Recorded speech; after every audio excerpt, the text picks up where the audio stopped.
Assalamualaikum warahmatullahi wabarakatuh. Selamat malam. Perkenalkan, kami dari kelompok perancangan basis data. Kami akan menjelaskan tentang skema database dalam aplikasi Final Project kami. Sebelumnya, perkenalkan anggota kelompoknya. Yang pertama ada Heru Prawantoro dari kelas IF18A. Lalu ada Warna dari kelas IF18A dan ada Gio Septian dari kelas IF18F. Saya sendiri akan menjelaskan tentang tabel entitasnya.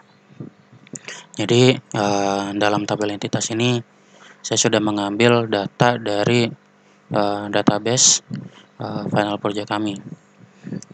Saya jelaskan dari untuk tabel akun pengguna. Jadi di dalam akun pengguna itu atributnya ada ID user, ada nickname, username, password, dan status user.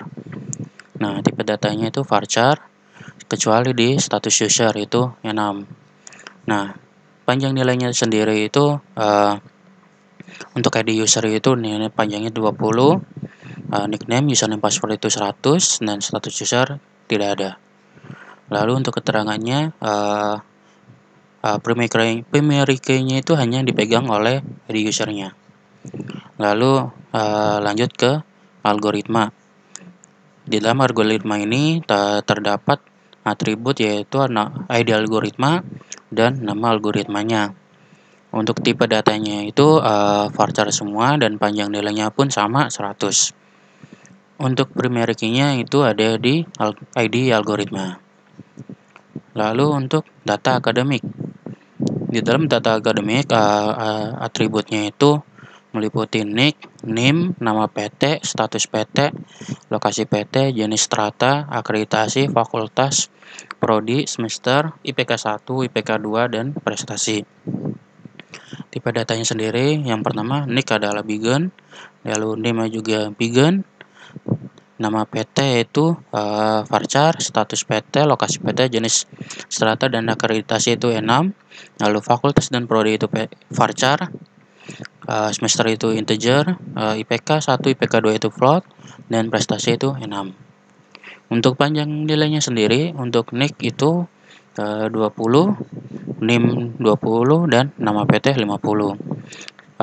Lalu ada fakultas 50, prodi 100, dan semester 2. Untuk keterangannya, di data akademik ini, primary key dan foreign key itu ada di nick.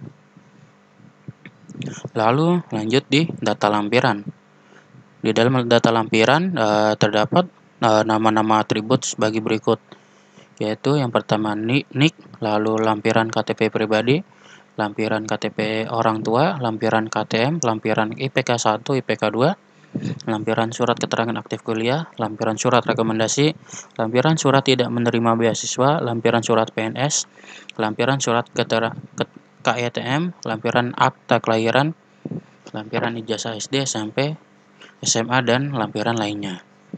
Untuk tipe datanya itu varchar semua dan nilai panjang nilainya itu kecuali nick itu adalah Bigen. Nah, panjang nilainya itu 100 semua kecuali nick itu adalah 20. Dan nick juga sebagai primary key dan foreign key. Lalu lanjut di data pribadi. Di data pribadi nama atributnya itu ada nick, nomor kakak, nama, kota lahir, terus tanggal lahir, jenis kelamin, telepon, alamat, nik ortu, nama ortu, golongan PNS ortu, penghasilan ortu, dan jumlah saudara.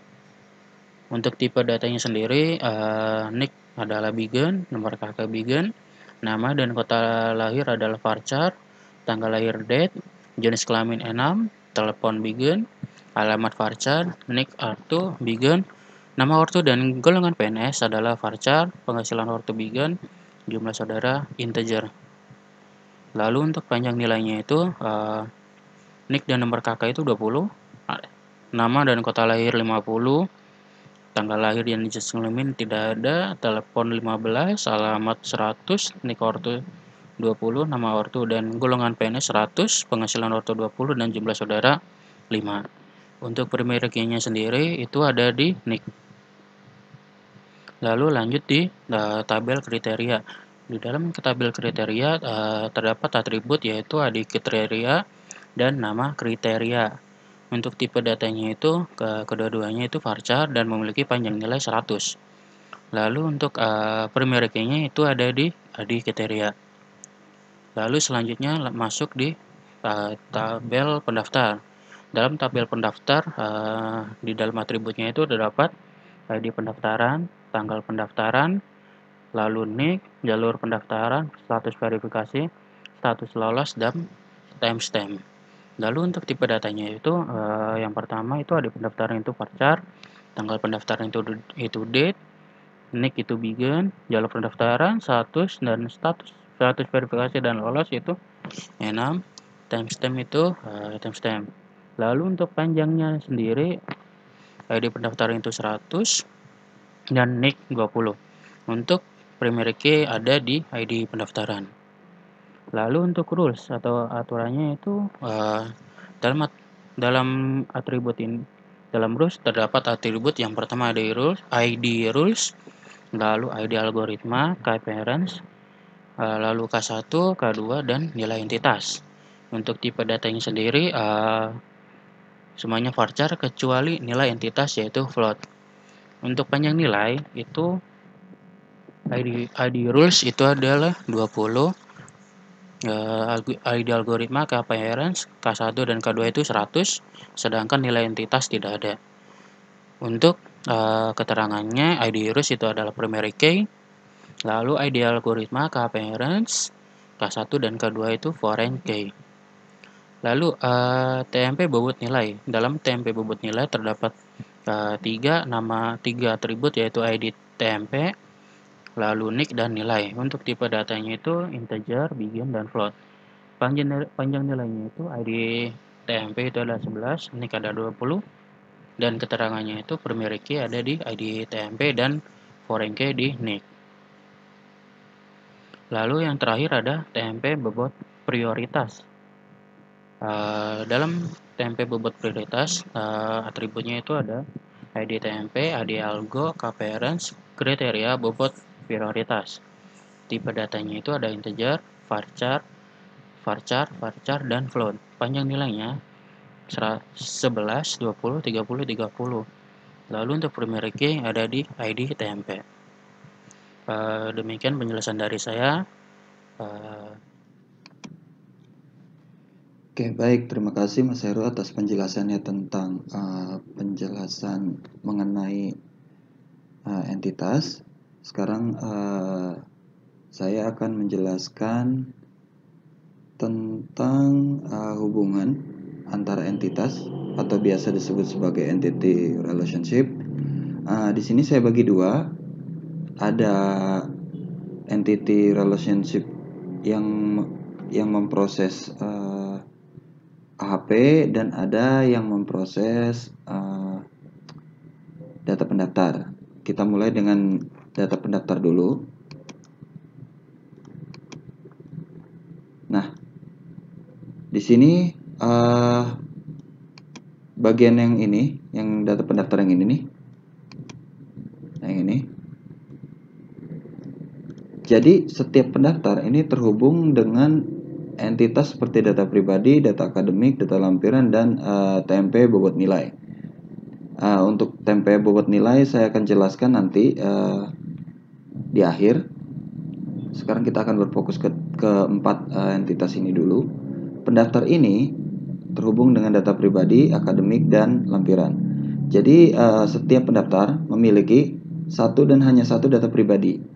Begitu juga dengan data akademik. Jadi setiap pendaftar memiliki satu dan hanya satu data akademik, dan memiliki satu dan hanya satu data lampiran. Jadi setiap pendaftar memiliki data pribadi, data akademik, dan data lampirannya masing-masing. Seperti itu. Ini terdiri dari NIK yang menjadi primary key. Jadi setiap data pribadi juga memiliki NIK. NIK ini saling terhubung dengan NIK yang ada di data pendaftar. Seperti itu. Dan sekaligus menjadi primary key bagi entitas itu sendiri. Seperti itu. Nah, sekarang kita akan membahas tentang ini, yang entity relationship yang akan dipakai oleh proses AHP. Saya membuat kami membuat beberapa entitas, diantaranya algoritma, rules, dan kriteria. Ini saling terhubung. TMP bobot prioritas ini ada kaitannya dengan TMP bobot nilai. Nanti akan saya jelaskan terakhir. Algoritma, rules, dan kriteria ini saling berkaitan, di mana kita membacanya setiap algoritma itu digunakan dalam nol atau banyak rules. Jadi rules itu seperti aturan yang terdiri dari algoritma dan kriteria untuk menentukan nilai intensitasnya. Seperti itu. Sama kriteria juga ini menggunakan nol atau lebih rules gitu. Digunakan dalam nol atau lebih rules. Seperti itu cara bacanya. Jadi entitas digunakan dalam, baru kita baca nol atau lebih, seperti itu. Nah, rules juga ini menggunakan satu dan hanya satu algoritma. Jadi tidak ada algoritma ganda dalam satu rules. Dari tiap rules dia pasti memiliki satu algoritma yang akan dipakai. Sementara itu, setiap rules juga menggunakan satu atau banyak kriteria. Jadi di dalam satu rules itu menggunakan satu atau beberapa kriteria gitu. Jadi harus ada kriteria, tetapi minimal satu, maksimal bisa sampai banyak, seperti itu. Nah, sekarang kita membahas tentang TMP bobot prioritas. TMP bobot prioritas ini sebenarnya dengan TMP bobot nilai adalah sebuah entitas yang kita pakai untuk membantu kita menghitung nilai-nilai atau jumlah bobot prioritas dari yang dihasilkan dari AHP itu sendiri, seperti itu. Jadi TMP bobot prioritas ini terhubung dengan algoritma. Jadi tiap bobot prioritas itu menggunakan satu dan hanya satu algoritma. Dan tiap algoritma itu dipakai oleh 0 atau 1 TMP bobot prioritas. Apa itu 0 atau 1? Jadi algoritma itu bisa dipakai, bisa enggak, seperti itu. Tapi kalaupun dipakai dia hanya persis satu. Oke, sekarang TMP bobot nilai ada kaitannya dengan entitas pendaftar. Setiap TMP bobot nilai dimiliki oleh hanya satu dan hanya satu pendaftar. Jadi hanya punya satu pendaftar. Jadi tiap nilai itu pasti dimiliki oleh satu pendaftar. Nggak mungkin ada satu nilai dimiliki oleh dua pendaftar, itu nggak mungkin. Jadi tiap pendaftar punya nilainya masing-masing, seperti itu. Adapun untuk entitas yang tidak disertakan di sini atau belum disertakan di sini adalah entitas akun. Entitas akun itu sebenarnya hanya mengatur UI, mana yang boleh diakses, mana yang tidak, seperti itu. Jadi itu tidak terkait dengan penyimpanan data pribadi atau data pendaftar atau proses SPK gitu. Jadi itu diaturnya by algoritma aja, by kode aja. Oke, mungkin cukup sekian pembahasan mengenai entity relationship ini. Selanjutnya untuk penerapan di database itu akan dilanjutkan oleh Mas Warna. Silakan Mas Warna. Bismillahirrahmanirrahim. Assalamualaikum warahmatullahi wabarakatuh. Di sini nama saya Warna dari F18A. Pada final project kali ini saya menjelaskan mengenai implementasi dari database-nya. Seperti yang sudah dijelaskan oleh Mas Heru dan Mas Gio Septian di sebelumnya. Di sini saya menjelaskan tentang skema implementasi di database atau di MySQL. Berhubung di sini saya menggunakan MySQL atau yang kita sebut dengan SAM. Oke. Di sini saya membuat database, kelompok kami membuat database dengan nama databasenya adalah EP, artinya final project, yang terdiri dari beberapa tabel. Yang pertama ada tabel pengguna, algoritma, data akademik, data lampiran, data pribadi, kriteria, pendaftar, rules, temporary bot nilai atau TMP bot nilai, temporary bot prioritas atau TMP bot prioritas. Nah, di sini saya menjelaskan dari akun pengguna dulu. Di sini akun pengguna bertujuan untuk sebagai login, sebagai security daripada pengelola dari aplikasi tersebut. Jadi seperti contohnya di sini, di aplikasi kami ada 2 user yang menggunakan atau mengelola daripada web tersebut. Yang pertama ada yang namanya admin, yang kedua ada yang namanya verifikator.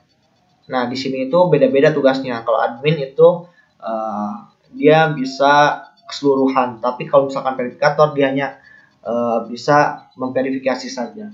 Terus yang kedua di sini ada tabel algoritma. Tabel algoritma ini berfungsi untuk menyimpan algoritma dari dari final project yang saya gunakan. Contoh misalkan di sini di project kami menggunakan AHP dengan ada 3 kategori yang memang harus menggunakan perhitungan yang berbeda. Nah, di sini algoritma ini algoritmanya AHP, cuman di sini ada perhitungan yang berbeda, yaitu jalur prestasi, jalur PNS, dan jalur KTM. Maka dari itu kami mengimplementasikannya dengan membuat tabel algoritma ini agar lebih mempermudah kami. Langsung di sini ada data akademik. Nah, data akademik ini berhubungan dengan pendaftar atau mahasiswanya. Berhubung di aplikasi kami itu kami membuat sistem pendukung keputusan beasiswa Karawang Cerdas. Yang paling menonjol dalam menggunakan aplikasi ini adalah targetnya adalah mahasiswa itu sendiri. Jadi kami di sini ada beberapa tabel yang saling berhubungan, yaitu tabel data akademik, data lampiran, data pribadi, dan data pendaftar. Ini semuanya saling berhubungan. Nah, di data akademik ini fungsinya untuk menampung daripada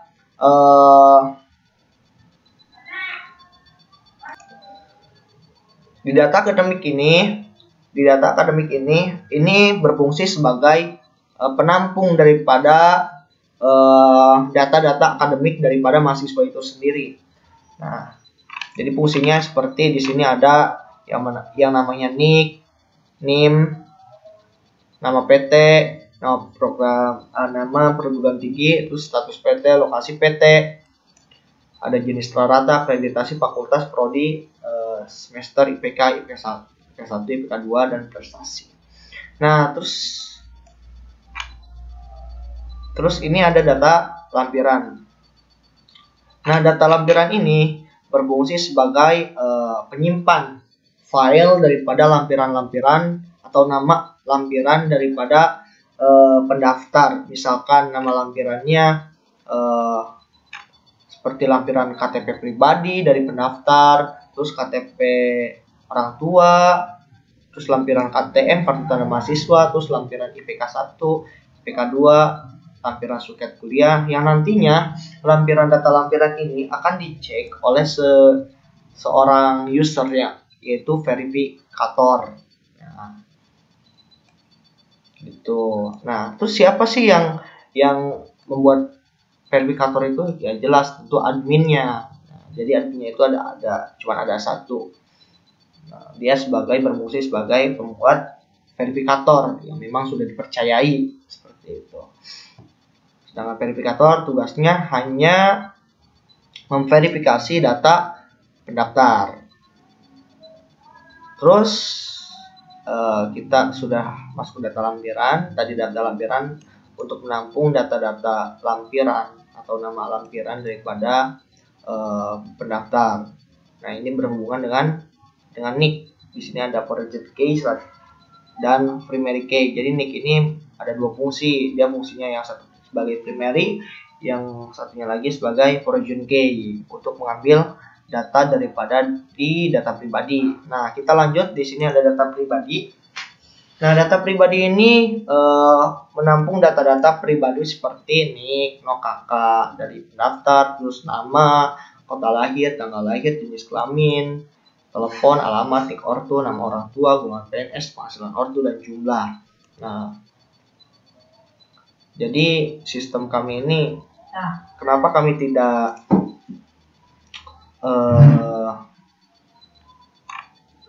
menjadikan jadi satu tabel, karena itu nggak mungkin, kurang efektif juga. Jadi kami membaginya seperti ada data akademik, data lampiran, dan data pribadi serta pendaftar. Ini dibagi-bagi agar bisa mempermudah kami dan tidak menumpukan data atribut di dalam satu tabel seperti itu.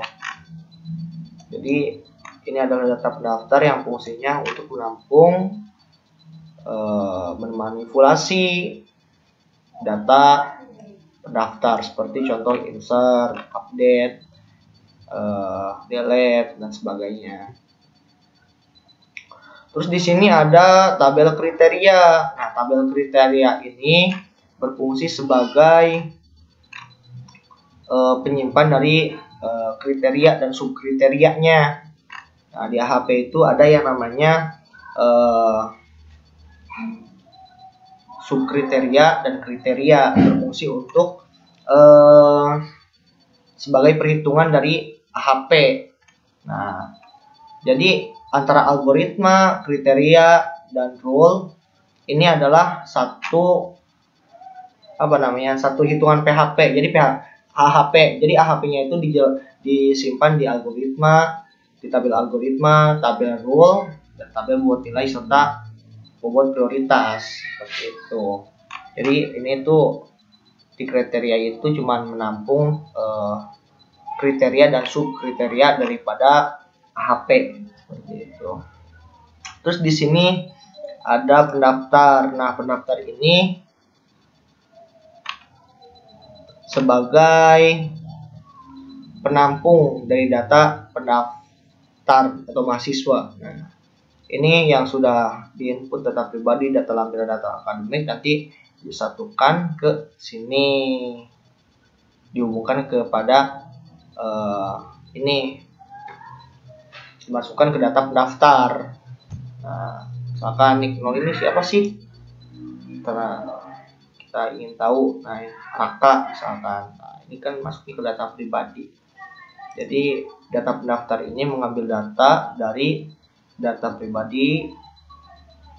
Nah, data pribadi saja. Nah, seperti itu. Jadi fungsinya data tabel pendaftar ini adalah untuk menampung daripada pendaftar.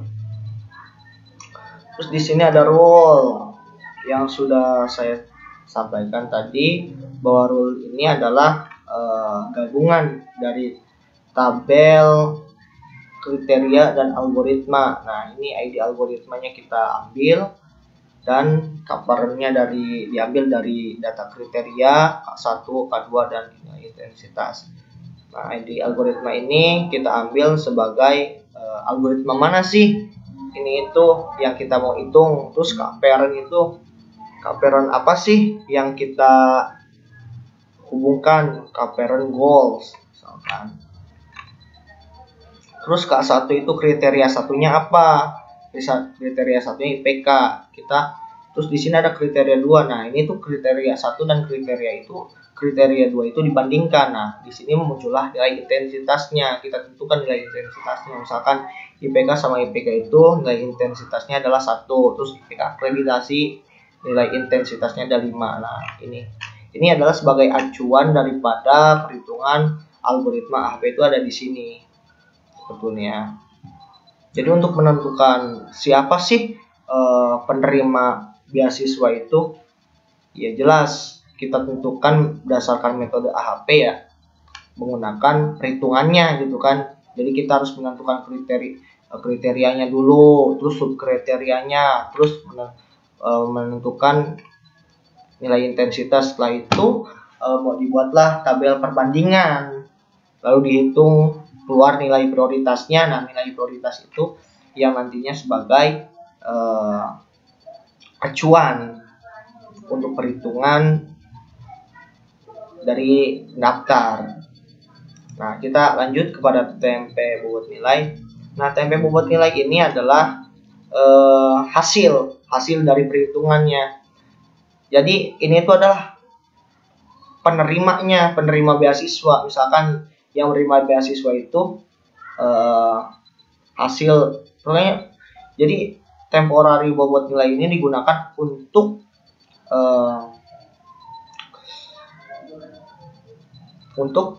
memasukkan hasil, untuk menampung hasil daripada perhitungan AHP. Jadi setelah AHP sudah selesai, nah, dia